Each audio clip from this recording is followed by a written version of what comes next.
So today we'll be discussing about the development of novel heterologous gene expression system using earthworms. My name is Emily. And I'm Paulina. I'm Bella. And I'm Ari. Alrighty, so for the introduction, I'll first be defining what heterologous genes are, which are essentially known to be genes of one organism that is inserted into a genome of another organism. So through the means of this, we use specific expression systems, more traditionally known such as bacteria, yeast, and mammalian systems that are seen as a more common usage within these systems, although they aren't seen as beneficial upon producing complex proteins that need post-translational modifications. So therefore, bringing in the idea of how eukaryotic systems are seen as more beneficial in that aspect. So then introducing the idea of the new novel gene expression system, which would be the earthworms, the E. fetida and the E. andres.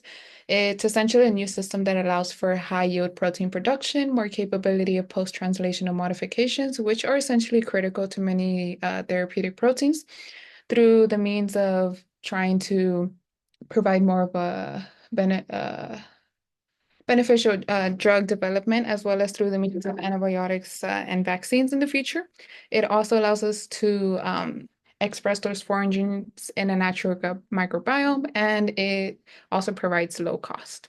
So through other outside resources, this specific quote does emphasize the how critical post-translational modifications are, specifically glycosylation, which is known to be one of the most important post-translational modifications to many pharmaceutical proteins, such as antibodies and vaccine antigens. Plants would also be seen as another eukaryotic system that has been very much explored in being able to produce pharmaceutical proteins, and as it has been for over 20 years now, which is another outside resource uh, that was brought into this idea. Overall, then this paper then concerns about the fact of how we need to find more research upon finding efficient transfection techniques, such as through the means of microinjection and electroporation. And although earthworms do seem to be more promising, a significant amount of research is still required in order to achieve that stable and successful transfection techniques that will be further discussed.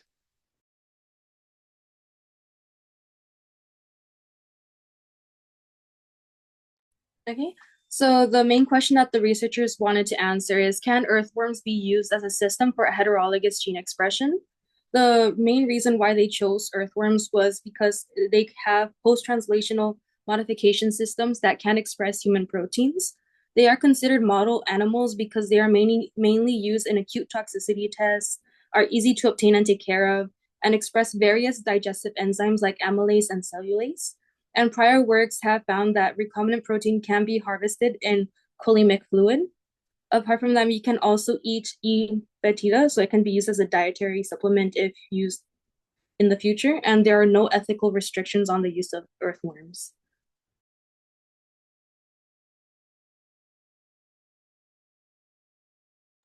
All right. So how does this relate to recombinant DNA technology? So it involves the idea of the use of genetic modification in order to introduce those foreign genes into another organism's genome in order to then produce the proteins that are desired upon. Following through the same concepts of recombinant DNA technology that involve gene insertion, cloning, expression of those foreign genes, which are in other words known as recombinant proteins.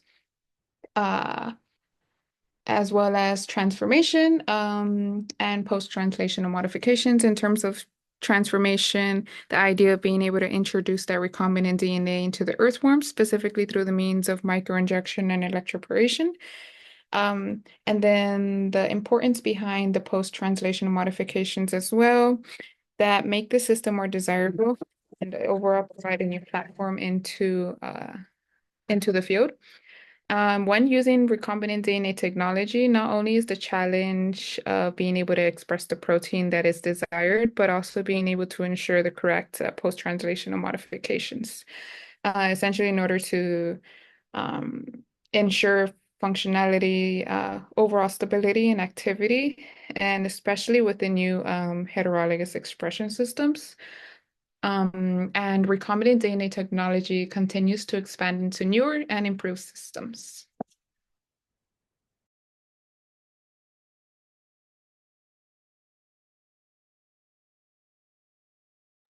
Okay, so the novel technique that is used is basically the transfection into the earthworms.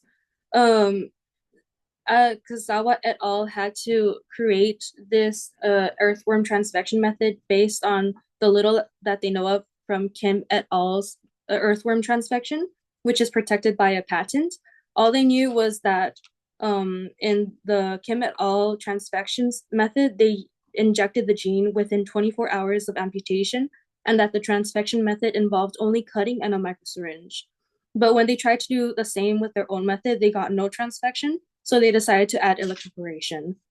And in the bottom of the slide, you can see the figure that we took from their article, in which they basically describe the process that begins with starving the worm, amputating the tail, and incubating the amputated tail in a growth chamber that is at the temperature of 20 degrees Celsius with 60% humidity.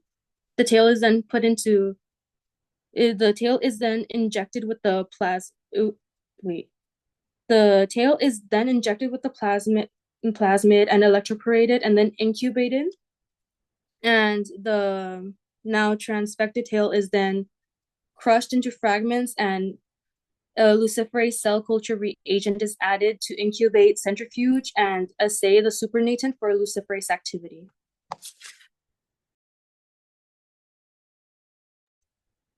The plasmids used in this study was the PGL4.50, which contains the LUC2 luciferase reporter gene, which is used to report transfection, the CMV promoter, which is the expression promoter for the luciferase gene, and the HGR gene, which is a eukaryotic selectable marker.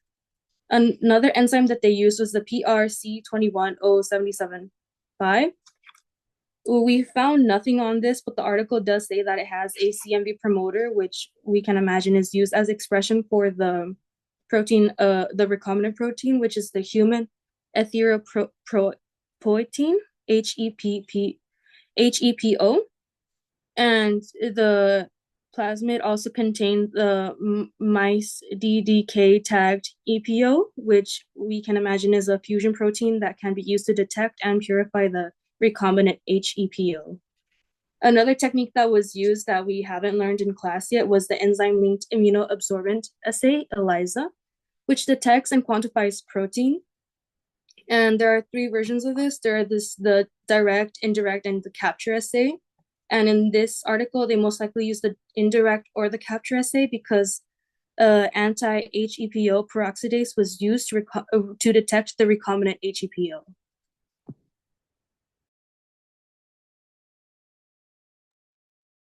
Okay, so when we're looking at the results of a whole or as a whole, we can come to the conclusion that earthworms can be used as a functional heterologous gene expression system. Um, we can see that by increasing the amount of DNA, we also increase the transfection efficiency. There were also reporter genes that showed efficient expression and were easily visualized, which confirmed expression and transfection. The tissues were not degraded or affected negatively by transfection in any way. Um, Technique-wise, they use transfection, reporter genes, fluorescence microscopy, and then gene stability. And then, as a whole, the importance of this experiment, it's a huge leap in recombinant DNA technology that provides a new heterologous gene expression system to the scientific community.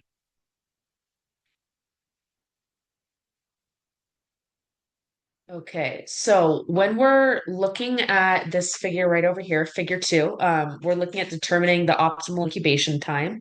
So this is going to be the data for E fetida. The open circles are going to stand for the survival rate. The closed circles are going to be transfection efficiency. The bar graphs are going to represent the max luminescence, and then it's at its highest peak at 24 hours, which shows that that was the optimal transfection time. Um, And then overall, this figure is mainly explaining the effectiveness of the transfection method, showing that the control was the non-transfected, the experimental was the transfected. And then the purpose, showing in this graph was to show how effective the DNA transfection was in regard to survival rate. And when we're looking at the survival rate, according to incubation time, X by Y axis, we can see that it was successful. So this is proof of concept for gene expression in earthworm tissues. When we are looking at figure 3, A through C, we're looking at the same key, E fetida. Open circles are going to be survival rate, closed circles are transfection efficiency. And then the bar graphs are also going to be max luminescence. We can tell that by looking at the different pulses. We could tell that by looking at the different pulses. The optimal conditions would be 35 volts and then 3 pulses per second. And that would be recommended for basically maintaining the tissue viability and achieving the optimal and most reliable gene expression. You can see that there's no significant difference in the transfection rate, but it would be um, optimal to run it at 35 volts and 3 pulses. And that's comparing A, B, and C.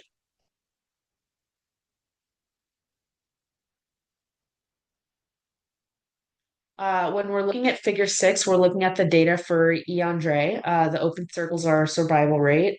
Closed circles are going to be transfection efficiency. And then the bar graphs are going to be the max luminescence. There's going to be a significant difference as shown by the star right above the 5 column in the figure right over here that shows a difference between 2 micrograms to 5 micrograms to 10 micrograms of DNA, all showing a significant difference. This entire figure basically shows the transfection efficiency is dependent on the DNA amount, but it doesn't give us the optimal DNA amount. That would need to be done with further research.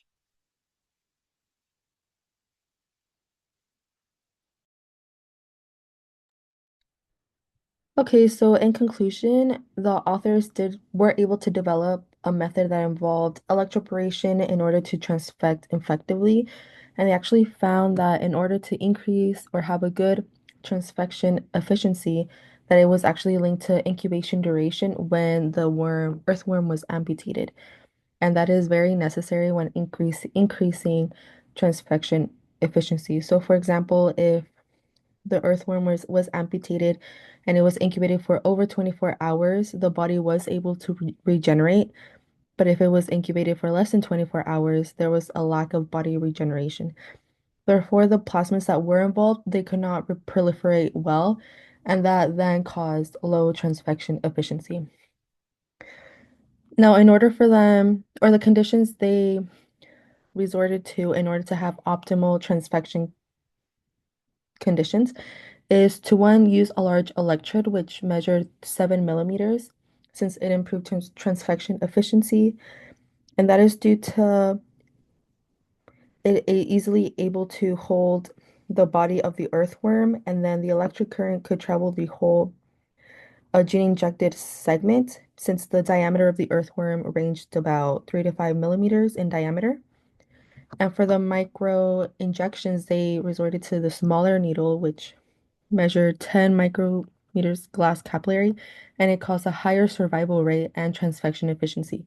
Because another thing they noticed is that another part they had to take into consideration was the survival rate, since there was a big issue with them dying off and not actually surviving the experiment and research.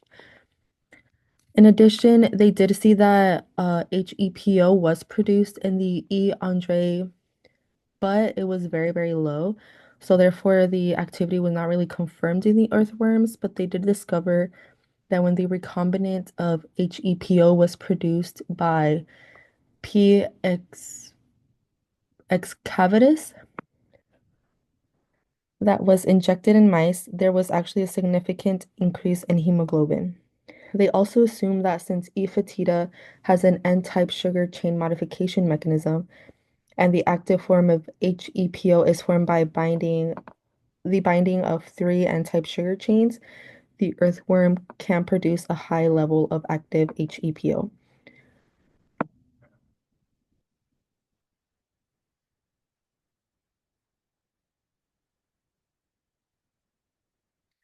So overall, the techniques that were used was transient expression system, the recombination of protein productivity, which was low in the research that they were doing. So they are actually attempting to use eggs and earthworm predicted promoter regions in future research, and as well as, of course, electroporation. So why is this research important today? Is that it provides a new transfection method and it gives researchers a new host system when analyzing gene expression. Now, the ethics behind using earthworms, they're actually a very low cost organism. They are fed vegetable waste and are very, very low maintenance. So therefore they have no ethical restrictions involved since they are the model organism when doing research and experiments. And yeah, overall that concludes our presentation and these are our references.